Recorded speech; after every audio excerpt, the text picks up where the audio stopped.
My husband forgot to hang up after saying, "I love you." I heard him laugh. Then my stepbrother's voice. "She actually believes you. The meds are working soon. She won't even trust her own name." My blood ran cold. They were plotting over my inheritance. I dropped the phone. They disappeared to plot. 3 weeks later, they walked into their doom. Imagine your entire world shattering in the space of a single breath. That's exactly what happened to me when, after telling my husband I loved him, I heard his voice again, but he wasn't talking to me. He was talking to my stepbrother, Cameron, and what they said would forever scar me. "She bought it completely. The insurance policy is solid. Once we trigger the clause about her instability, it all transfers clean." The silence after I'd said "I love you too" should have been comforting. Instead, it twisted into the moment my entire world cracked open like an egg hitting concrete. I was still holding the phone, waiting for the familiar click, when I heard Blake's voice again. But it wasn't for me. "She bought it completely," he said, that satisfied tone I'd foolishly mistaken for contentment in our marriage now sending shivers down my spine. My blood turned to ice water. The phone trembled in my hand as another voice joined, a voice that made my stomach drop straight through the floor. It was Cameron, my stepbrother. "The insurance policy is solid," he confirmed, his words cutting me like shards of glass. $2 million, plus the inheritance properties. Once we trigger the clause about her instability, it all transfers clean. I pressed the phone harder against my ear, my heart hammering so loud I was terrified they might hear it through the connection. Our kitchen, with its cheerful yellow walls and the coffee mug Blake had bought me for our anniversary, suddenly felt like a stage set, fake, hollow, a lie. Blake continued, and I could practically hear the smile in his voice. "The medication switch was genius. Dr. Whitmore thinks he's helping her depression, but those pills are going to make her paranoid, erratic. A few more weeks and we'll have all the documentation we need." My legs gave out. I slumped against the cold granite counter, the phone slipping from my numb fingers. But I could still hear them, their voices floating up from that device, now a terrifying window into my own destruction. "What about Elena?" Cameron asked. "She's been asking questions about the trust fund." Blake dismissed her with a wave of his voice. "My sister won't be a problem. She's too busy with her own life to dig deep. Besides, once Violet's committed, Elena will be grateful we're handling everything." Committed. The words slammed into me like a physical blow. They weren't just planning to steal from me. They were planning to declare me mentally incompetent. To lock me away. I stared at the pill bottle on the counter, the one Dr. Whitmore had prescribed just 3 weeks ago. The one Blake had been so supportive about, bringing me water every morning, making sure I took my medicine with breakfast. The pills that had been making me feel foggy, disconnected, like I was living my life through a thick pane of glass. How long had this been going on? How long had my husband been slowly poisoning me while kissing me goodnight? How long had my stepbrother, the boy I'd helped raise after Dad married his mother, been planning to steal everything our father had left me? Their conversation continued, but their voices seemed to come from underwater now. Fragments pierced through the haze. "The lawyer, power of attorney. She'll never see it coming." Each word was another nail in the coffin of the life I thought I'd been living. My name is Violet Ashford. And until that moment, I believed I was a woman struggling with depression after losing my father, supported by a loving husband and a caring family. Now I knew. I was prey. And the hunters had been circling me for months. I forced myself to breathe, to think. The phone was still connected. They still didn't know I could hear them. And for the first time in weeks, my mind felt sharp, clear. Probably because, in my rush to get to my therapy appointment, I'd forgotten to take my morning medication. Therapy. The word echoed, and another chilling piece of the puzzle clicked into place. Dr. Whitmore, who'd been so quick to prescribe, so eager to document my episodes. How much was Blake paying him? Or was Cameron pulling his strings? With shaking hands, I picked up the phone and ended the call. The silence that followed was more deafening than their conspiring voices had been. I sat there in my kitchen, the kitchen where Blake made me coffee every morning, where Cameron had eaten Sunday dinners with us, where I'd felt safe and loved. And I began to plan. They thought they were hunting a wounded deer. They had no idea they'd just awakened a wolf. The next morning, I did something I hadn't done in weeks. I pretended to take my medication. Blake watched me swallow the pill, his usual concerned smile plastered on his face. It was the same expression he'd worn holding my hand at Dad's funeral, when he'd promised to take care of everything. "How are you feeling today, sweetheart?" he asked, brushing a strand of hair from my face. His fingers, which once brought comfort, now felt like ice against my skin. "Better," I lied, forcing myself to lean into his touch. "The fog is lifting a little." His smile tightened, almost imperceptibly.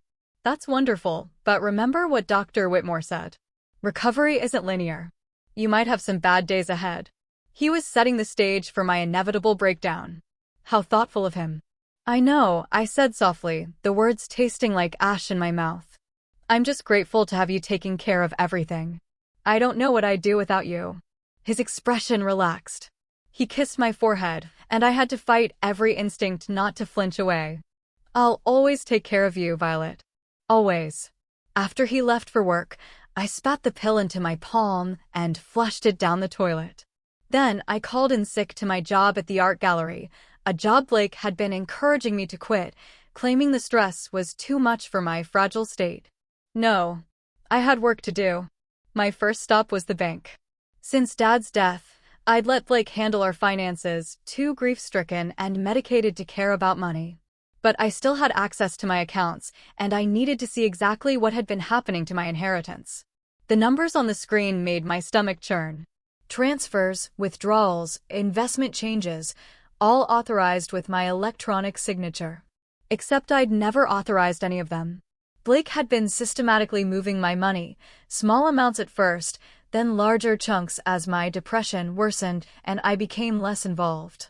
Mrs. Benjamin, the bank manager, suddenly appeared at my shoulder. She'd known my family for years, had even helped Dad set up my trust fund. "Mrs. Ashford, is everything all right? You look pale." I turned to her, desperate. "Mrs. Benjamin, I need to ask you something, and I need you to be completely honest. Has my husband been in here recently making changes to my accounts?" Her expression shifted, becoming guarded. "Mrs. Ashford, perhaps we should discuss this in my office." The private office felt like a confessional. Mrs. Benjamin closed the door, sat across from me, her hands folded on the desk, conflict warring in her eyes. "Your husband has power of attorney," she said carefully. "The paperwork was filed 6 weeks ago, after you started having difficulties." "What difficulties?" My blood ran cold. "The incident here at the bank." "You don't remember?" "What incident?" Her face crumpled with sympathy. "Oh, honey. You came in very upset, crying about people following you, insisting someone was trying to steal your money. You seemed very confused. Your husband came to collect you. The next week, he brought in the power of attorney documents, signed by you and witnessed by Dr. Whitmore." The room spun around me. I gripped the arms of my chair, fighting off a wave of nausea. "They drugged me, brought me here in a compromised state, then used my breakdown as justification for taking control of my finances." "Mrs. Benjamin," I whispered, my voice barely audible. "I need you to freeze all my accounts right now. I can't do that without." "Without what?" "Without my husband's permission." I leaned forward, letting her see the raw desperation in my eyes. That power of attorney was obtained under false pretenses. I was under the influence of drugs. She stared at me for a long moment, weighing my words against what she'd witnessed weeks ago. Finally, she reached for her phone. "I'm calling Dr. Whitmore," she said. "If you're having another episode." "No." I stood so quickly my chair rolled backward. "Don't call him. Please. He's part of this." But she was already dialing. I watched helplessly as she spoke in low tones, describing my paranoid delusions and erratic behavior. When she hung up, her expression had hardened. "Dr. Whitmore is on his way," she said. "And I've called your husband. They're both very concerned about you." I was trapped. If I stayed, they'd have me committed within hours. If I ran, it would only confirm their narrative that I was unstable. But I couldn't let them win. Not when I was so close to understanding the full scope of their betrayal. "I need to use the restroom," I said. Mrs. Benjamin hesitated, then nodded. Of course, but Violet, please don't do anything rash. Your family loves you. They just want to help. I smiled at her, the same trusting smile I'd been giving Blake for months. I know. I'll be right back. The bank's restroom had a window that opened onto the alley. It was a tight squeeze, and I ruined my favorite dress climbing through, but I made it out just as I heard Blake's perfectly calibrated, concerned husband voice in the lobby. I had maybe an hour before they realized I was gone. I needed help, and I needed it from someone they wouldn't expect. I needed Elena. My sister-in-law lived 20 minutes away, in a neighborhood that screamed suburban perfection. Elena had always been the practical one, the skeptic who asked hard questions and didn't accept easy answers. If anyone would believe me, it would be her. But when she opened her front door and saw me, disheveled and wild-eyed, her expression immediately shifted to concern. Violet, what happened? Blake called. He said you'd had an episode at the bank.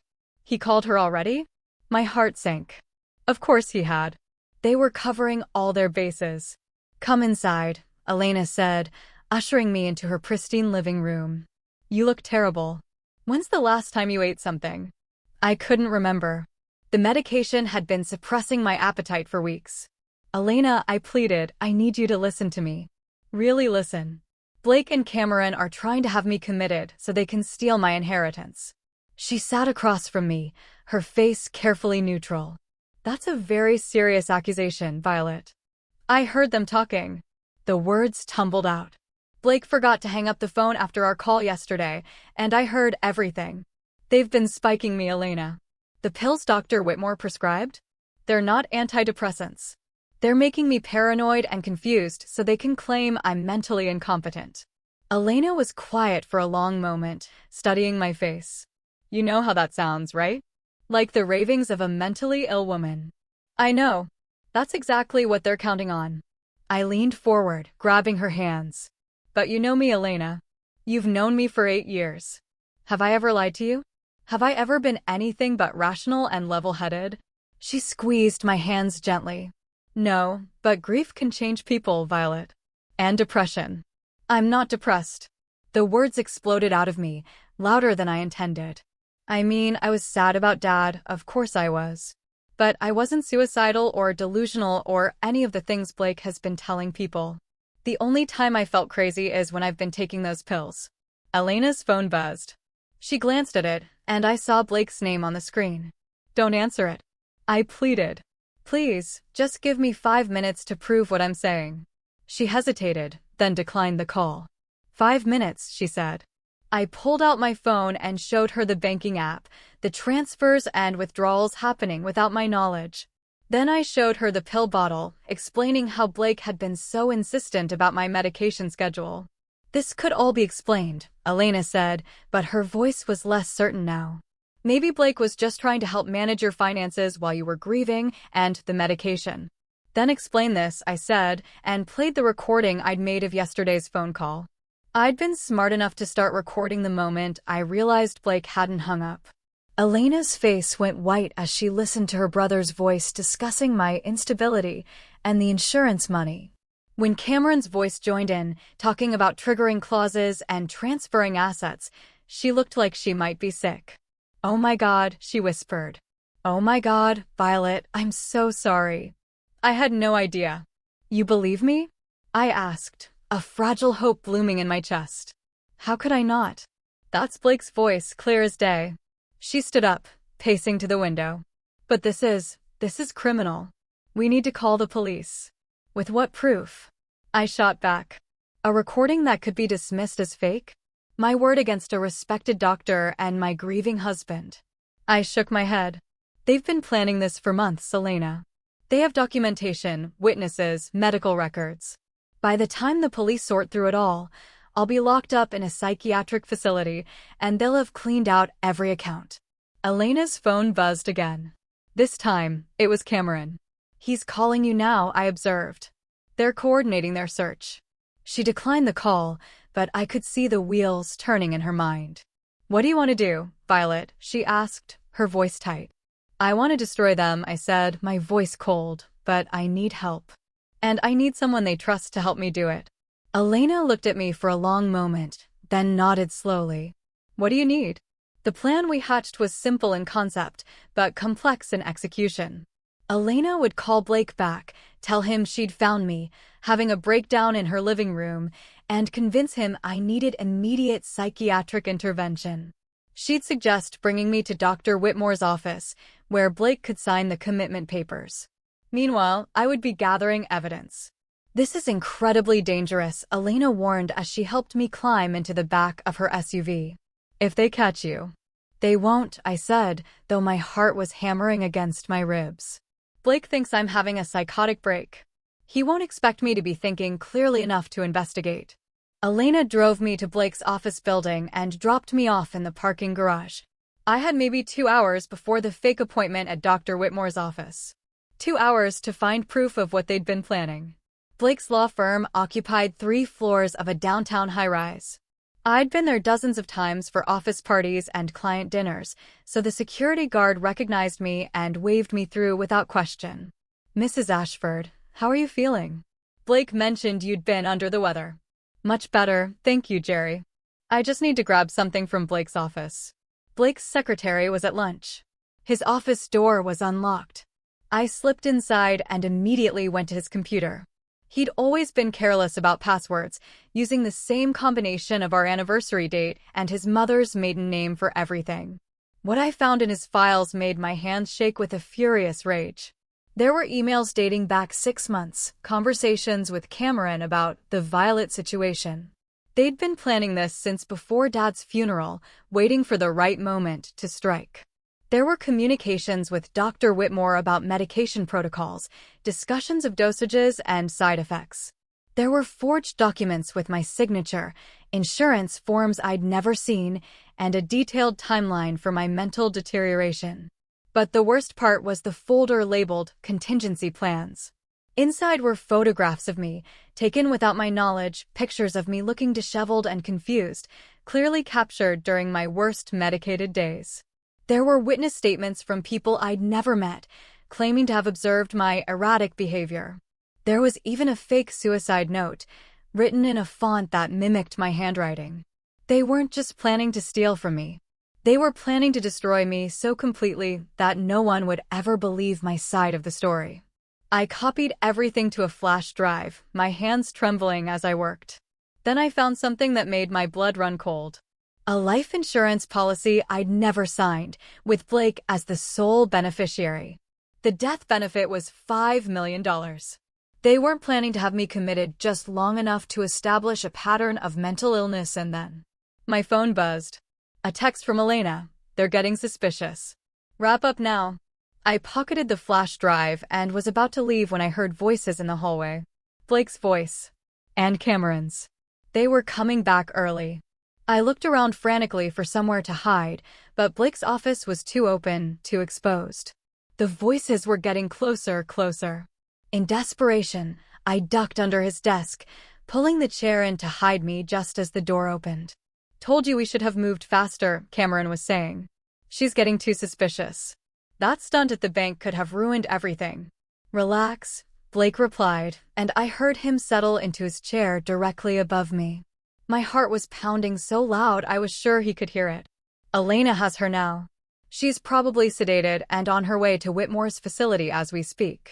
What if she is proof? Cameron pressed. Blake just laughed, a sound that chilled me to the bone. Proof of what? The paranoid delusions of a mentally unstable woman? Even if she did have proof, who's going to believe her? We have medical documentation going back months. We have witnesses. We have her own family supporting our version of events. I pressed my hand over my mouth to keep from making a sound. The flash drive in my pocket felt like it was burning through the fabric. Besides, Blake continued, his voice dripping with arrogance, once she's committed, it won't matter what she thinks she heard.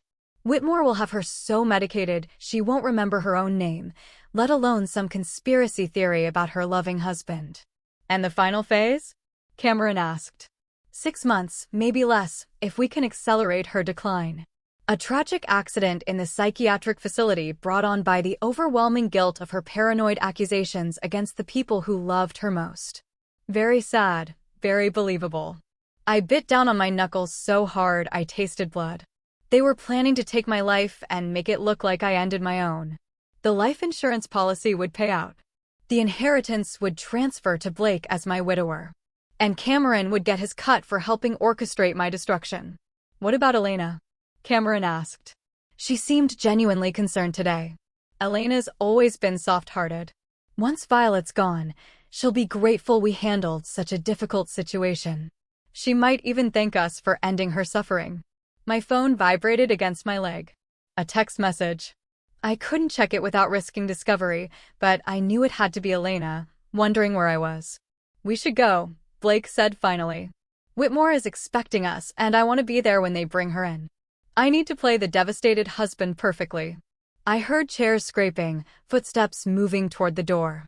Then Blake's voice again, closer now, like he was looking back at his desk. You know what the beautiful part is? She actually believed I loved her right up until the end. She trusted me completely. It almost makes me feel sorry for her, almost. $7 million. That buys a lot of sympathy. They left, their laughter echoing in the hallway. I stayed under the desk for another 5 minutes, making absolutely sure they were gone, before crawling out on shaking legs. $7 million. That's what my life was worth to them.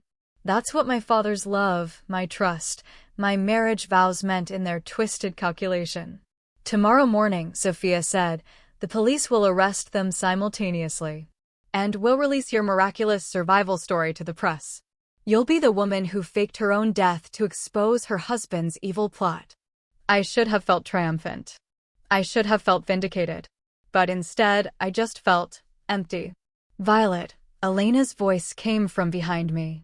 She'd been staying at the safe house with me. Are you okay? I heard my husband describe our entire marriage as a lie, I said quietly. I heard him laugh about my death.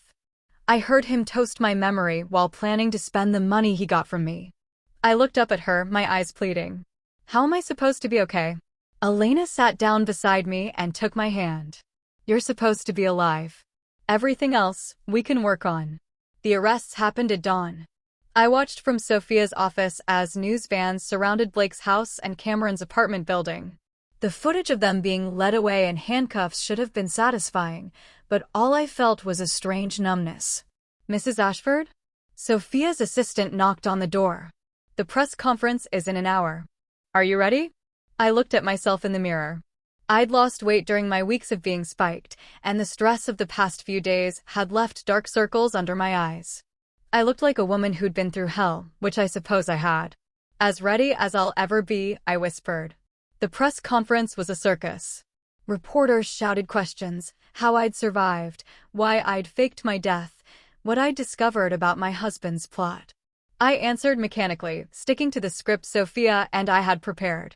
But then one reporter asked how I felt about my husband's betrayal, and I found myself going off script. You want to know how it feels? I said, looking directly into the camera, my voice raw but strong. It feels like discovering that the person you trusted most in the world has been quietly destroying you bit by bit for months. It feels like learning that every "I love you" was a lie. Every kiss was a performance. Every moment of intimacy was just him calculating how much money my death would be worth. The room fell silent. It feels like dying while you're still alive, I continued. Blake didn't just plan to kill my body. He killed my ability to trust, my faith in love, my belief that the people closest to me actually cared whether I lived or died. At least if he'd just shot me, I would have died believing our marriage was real.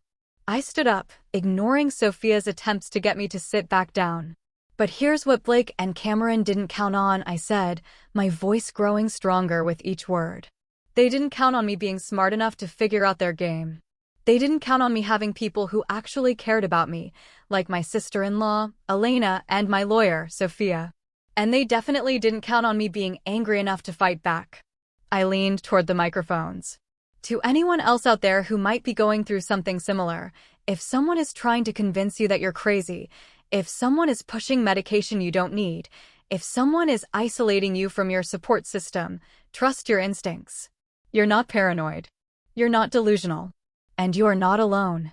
I walked out of the press conference to thunderous applause, but I barely heard it. All I could think about was going home, except I didn't have a home anymore. The house I'd shared with Blake was a crime scene now. And even if it wasn't, I could never live there again. The trial was a media sensation. Blake and Cameron both tried to claim they'd been framed, that I'd somehow orchestrated an elaborate hoax to make them look guilty. But the evidence was overwhelming. The recordings, the forged documents, the testimony from Dr. Whitmore, who had flipped and agreed to testify in exchange for a reduced sentence. I testified for 3 days, walking the jury through every horrifying detail of the conspiracy.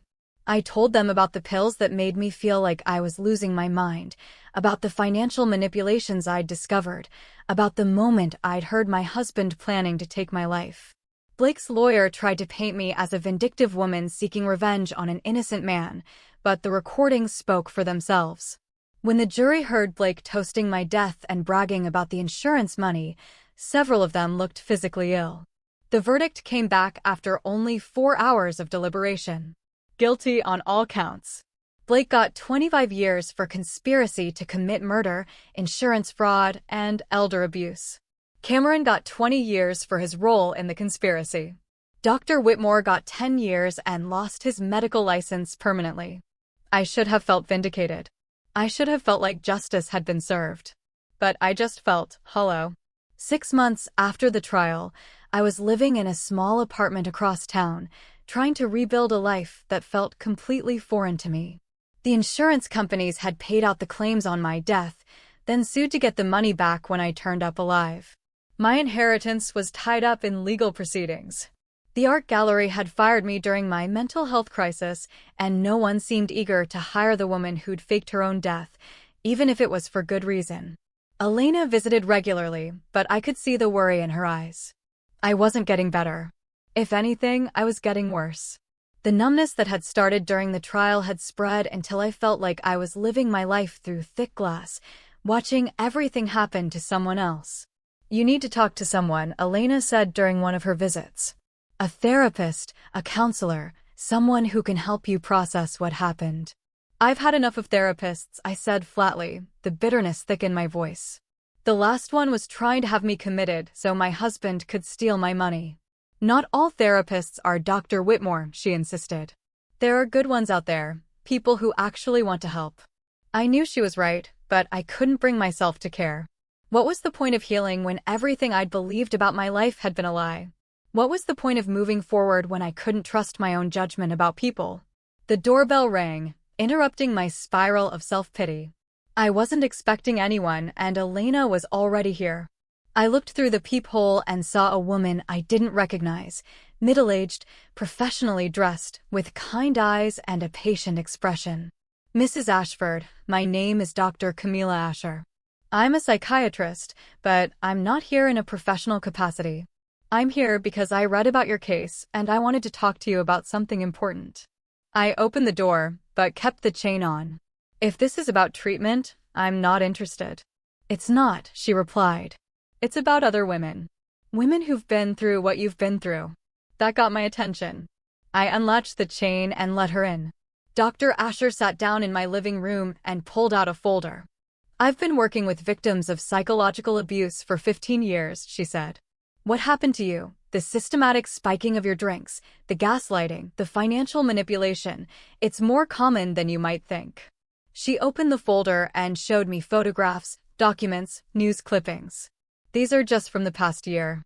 Women whose husbands or family members tried to have them declared incompetent. Women who were manipulated and told they were crazy. Most of them didn't figure it out in time.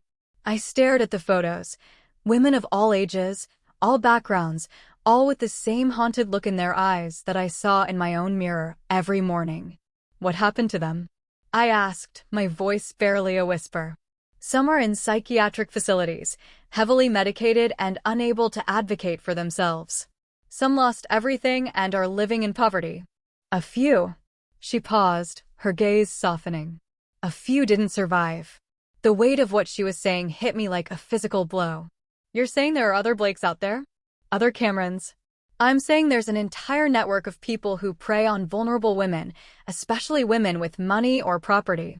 They used the mental health system as a weapon, turning doctors and lawyers, and even family members, into accomplices. Elena leaned forward, horrified. What can we do about it? Dr. Asher smiled for the first time since she'd arrived. That's why I'm here, Mrs. Ashford. You have something these other women don't have. You have proof. You have evidence. You have a story that people believe. You have the power to expose this whole system, to help other women who are going through what you went through, to make sure that what happened to you never happens to anyone else.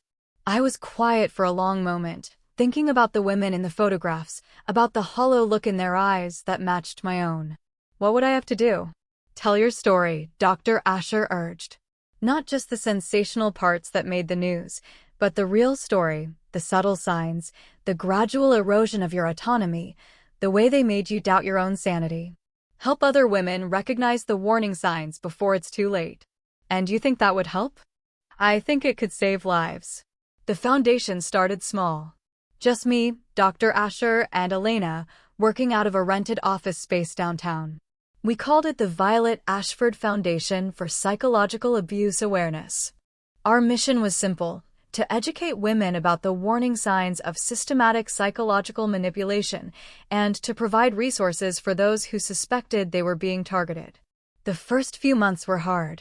I had to relive my story over and over again, speaking to support groups and women's organizations, giving interviews to journalists and researchers. Every time I told it, I felt like I was picking at a wound that refused to heal. But something strange started happening. Women began reaching out to us, women who recognized their own experiences in my story. Women who had been told they were paranoid or delusional when they suspected their loved ones were manipulating them. There was Margaret, whose son had been slowly increasing her medication while transferring her assets to his name. There was Lisa, whose husband had been gaslighting her for years, making her believe she had early-onset dementia so he could take control of her successful business. There was Jennifer, whose stepfather had been forging her signature on legal documents while her mother looked the other way. Each story was different, but the pattern was always the same: isolation, medication, gaslighting, and financial manipulation. And in every case, the victim had been told by well-meaning friends and family that they were imagining things, that their loved ones would never hurt them. The hardest part, Margaret told me during one of our support group meetings, wasn't the money. It was realizing that my own son saw me as nothing more than a bank account with legs. I knew exactly what she meant. As the foundation grew, we started developing resources, checklists of warning signs, legal guides for protecting assets, networks of trusted doctors and lawyers who understood psychological abuse. We created a hotline for women who suspected they were being manipulated, staffed by volunteers who had been through similar experiences. But the most important thing we did was listen. We believed women when they said something was wrong, even when they couldn't prove it yet. We validated their instincts and helped them trust themselves again. 5 years after Blake's conviction, I stood in front of a congressional committee, testifying about the need for federal legislation to combat psychological abuse and financial exploitation of vulnerable adults. The current system, I told the assembled lawmakers, treats these crimes as civil matters or family disputes. But what happened to me and hundreds of other women, these aren't family disputes. They're sophisticated criminal enterprises that destroy lives and steal billions of dollars every year. I looked out at the committee members. Some were taking notes, others checking their phones. But a few were really listening, and that was enough. The perpetrators count on our silence, I continued. They count on the shame and self-doubt of their victims. They count on a system that doesn't take women seriously when they say something is wrong. But we're not silent anymore. We're not ashamed. And we're not going away. The legislation passed 6 months later. The Violet Ashford Act created federal penalties for psychological abuse in cases involving financial exploitation, established funding for victim services, and required training for law enforcement and medical professionals. I should have felt triumphant. I should have felt like I'd finally gotten justice, not just for myself, but for all the women who'd been silenced and dismissed and told they were crazy. Instead, I felt something I hadn't experienced in years. Peace. The call came on a Friday morning in spring. I was in my office at the foundation, reviewing a case file, when my assistant knocked on the door. "Mrs. Ashford, there's someone here to see you. She says it's personal." I looked up to see a young woman in her 20s with dark hair and nervous eyes. She looked familiar, but I couldn't place her. "I'm sorry to bother you," she said, stepping into my office. "My name is Rachel Whitmore. I'm Dr. Whitmore's daughter." The file slipped from my hands. Dr. Whitmore, the psychiatrist who had helped Blake and Cameron, who had been planning to have me committed. He'd been released from prison 6 months ago after serving his reduced sentence. "I know you have no reason to listen to me," Rachel continued quickly, seeing the shock on my face. "But I need to tell you something about my father. About what he's doing now." I gestured for her to sit down, my heart already racing. "What do you mean?" "He's doing it again. The same thing he did to you. He's found new victims, new partners. And this time, he's being more careful." Rachel pulled out a folder and set it on my desk. "I've been watching him since he got out. I know what he did to you is unforgivable, but he's my father and I hoped prison had changed him. But it didn't. If anything, it made him smarter about covering his tracks." I opened the folder and felt my blood run cold. There were photographs of elderly women, medical records, financial documents. It was the same insidious pattern I'd seen before: systematic drugging, isolation, financial manipulation. "How many?" I asked quietly. "At least 6 that I know of. Maybe more." She swallowed hard. "He's working with a network now. Other doctors, lawyers, care facility administrators. They're targeting wealthy widows, women with substantial assets and no close family to protect them." I studied the photographs, seeing my own story reflected in these women's faces: the confusion, the fear, the gradual erosion of their autonomy. "Why are you telling me this? Why not go to the police?" Rachel's face crumpled. "I tried. But he's learned from his mistakes. Everything looks legitimate on paper. The medications are prescribed for valid conditions. The financial arrangements are properly documented. The families seem genuinely concerned. Without someone on the inside, without proof of the conspiracy, the police think I'm just a daughter trying to cause trouble for her criminal father." "Exactly." She leaned forward, her eyes pleading. "But you stopped him before. You exposed him. If anyone can do it again, it's you." I stared at the files, feeling the familiar, heavy weight of responsibility settling on my shoulders. I'd built a good life for myself over the past 5 years. The foundation was thriving. I'd found peace. I'd even started dating again, a kind man named Maverick who knew my story and loved me anyway. I could walk away from this. Let someone else handle it. But then I looked at the photographs again, at the faces of women who were living through what I'd survived. Women who might not be as lucky as I'd been. "What do you need from me?" I asked, my resolve hardening. The investigation took 8 months. Working with Rachel as our inside source, we slowly built a case against Dr. Whitmore and his entire network. It was more sophisticated than anything Blake and Cameron had attempted, a multi-state operation involving dozens of conspirators and hundreds of victims. The hardest part was watching it happen in real time, knowing that women were being manipulated while we gathered evidence. But we had to be patient. We had to build an airtight case that couldn't be dismissed or plea bargained away. "Mrs. Henderson is getting worse," Rachel reported during one of our weekly meetings, her voice tense. "They've increased her medication again, and her daughter is pushing for her to sign over power of attorney." Mrs. Henderson was one of the victims we'd been monitoring, a 75-year-old widow with a substantial estate and a daughter who'd suddenly become very interested in her mother's finances after meeting Dr. Whitmore. "How much time do we have?" I asked. "Maybe a week. Once they get the power of attorney, they'll move fast. They've learned from your case. They know not to drag it out too long." I made a decision then, a decision that would have terrified the old me, the woman who trusted everyone and questioned nothing. "We're going in early tonight. But we don't have enough evidence yet," Rachel protested. "We have enough to save Mrs. Henderson," I said, my voice firm. "And sometimes that has to be enough." The raid happened at dawn. Federal agents, coordinated by the FBI's white-collar crime unit, hit 12 locations simultaneously, Dr. Whitmore's office, the care facilities, the lawyers' offices, the homes of the conspirators. I was there when they arrested Dr. Whitmore. He looked older, more frail than I remembered, but his eyes still held the same cold calculation that had chilled me years ago. "Mrs. Ashford," he said as they led him away in handcuffs. "I should have known you'd be behind this." "You should have stayed in prison," I replied, my voice steady. "Or, better yet, you should have found a different line of work." He smiled, an expression that made my skin crawl. "You think you've won something here? You think this changes anything?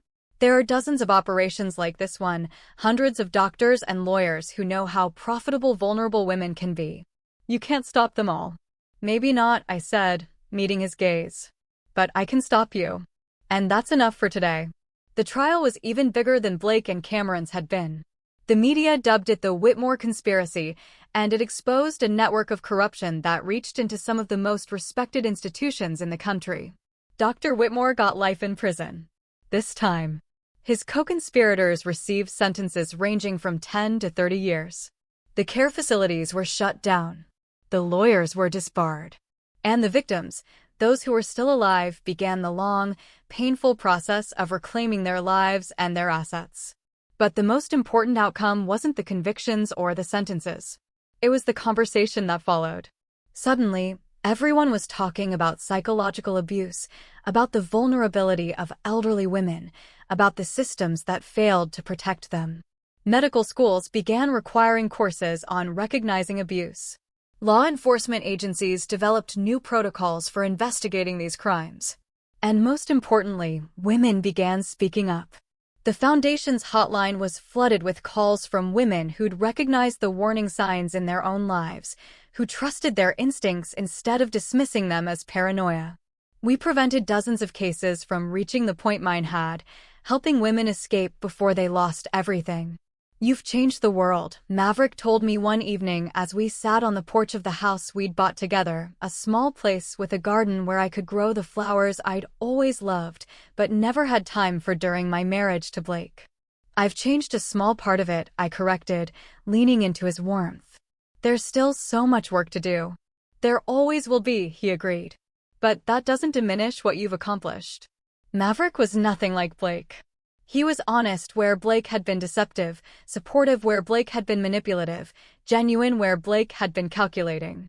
It had taken me years to trust again, to believe that someone could love me without wanting to destroy me. "Do you ever regret it?" he asked, fighting back instead of just walking away.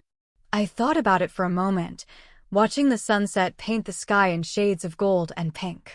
"No," I said finally. "Blake and Cameron took 2 years of my life. But they gave me something, too. They gave me purpose. They showed me that I was stronger than I ever knew." "And Dr. Whitmore?" "Dr. Whitmore reminded me that the fight isn't over. That there are always going to be predators looking for vulnerable prey, but there are also always going to be people willing to stand up to them." 10 years after that phone call that changed everything, I stood in front of another congressional committee, this time testifying about the success of the Violet Ashford Act and the need for expanded protections. When I first told my story, I said, looking out at the assembled lawmakers, I was just one woman trying to expose the men who tried to destroy her. I never imagined it would become a movement. The statistics were staggering. In the decade since the act had passed, prosecutions for psychological abuse had increased by 400%. The Foundation had helped over 10,000 women escape abusive situations. The hotline had fielded more than 50,000 calls. But the numbers that mattered most to me were smaller, more personal. 6 women who'd called our hotline had avoided being drugged by suspicious family members. 12 elderly women had been rescued from fraudulent care facilities. 37 women had successfully fought off attempts to have them declared incompetent. Each one was a victory. Each one was a life saved. The predators are still out there, I continued. They're adapting, finding new ways to exploit vulnerable women. But we're adapting too. We're listening when women say something is wrong. We're believing them when they report abuse. And we're fighting back. I paused, thinking about all the women who'd shared their stories with me over the years. All the survivors who'd found the courage to speak up. 10 years ago, I was a woman who trusted everyone and questioned nothing. I believed that the people who claimed to love me would never hurt me. I was wrong about that. And it almost cost me everything. I looked directly into the camera, knowing that somewhere out there, women were watching who might be going through what I'd survived. But I learned something important. Being wrong about people doesn't make you weak or stupid or naive. It makes you human. And being human means you deserve to be treated with dignity and respect, not manipulated and exploited. I took a breath, feeling the weight of everything I'd been through, everything I'd learned, everything I'd built from the ashes of my destroyed marriage. To any woman watching this who suspects something is wrong in her life, who's been told she's paranoid or delusional or imagining things, trust yourself. Your instincts are valid. Your concerns are real. And you are not alone. I smiled, thinking about the foundation, about the network of survivors and advocates we'd built, about the women who were finding their voices and their strength. We're here. We're listening. And we're not going anywhere. The letter arrived on a Tuesday, 15 years after Blake's conviction. I was in my office at the Foundation's new headquarters, a beautiful building downtown that housed not just our organization, but a dozen other groups working to protect vulnerable adults. The return address made my hands shake. Blake Morrison, Federal Correctional Institution, Coleman, Florida. I stared at the envelope for a long time before opening it. Blake had tried to contact me several times over the years, letters I'd thrown away unread, phone calls I'd refused to accept. But something about this one felt different. Inside was a single sheet of paper covered in Blake's familiar handwriting. Violet, I know you probably won't read this, and I don't blame you. I know I have no right to contact you, no right to ask for anything from you, but I'm dying and there are things I need to say.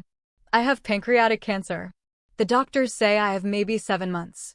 I've spent the last 15 years in prison thinking about what I did to you, and I need you to know that I understand now how wrong I was. I can't undo what I did. I can't give you back the trust one destroyed or the years I stole from you. I can't bring back the woman you were before I broke you. But I can tell you the truth, finally and completely. I never loved you. I married you for your money, and I stayed with you for your money, and I planned to kill you for your money. Every kiss was a lie. Every I love you was a performance. Every moment of our marriage was me calculating how much you were worth to me. But here's what I didn't understand then. You were worth so much more than money. You were kind and trusting and generous, and instead of treasuring those qualities, I exploited them. You deserved a husband who would protect you, not one who would destroy you. I've watched the news over the years. I've seen what you've built, the women you've helped, the lives you've saved. You took the worst thing that ever happened to you and turned it into something beautiful. You took my betrayal and used it to protect other women from men like me. I don't expect forgiveness. I don't deserve it.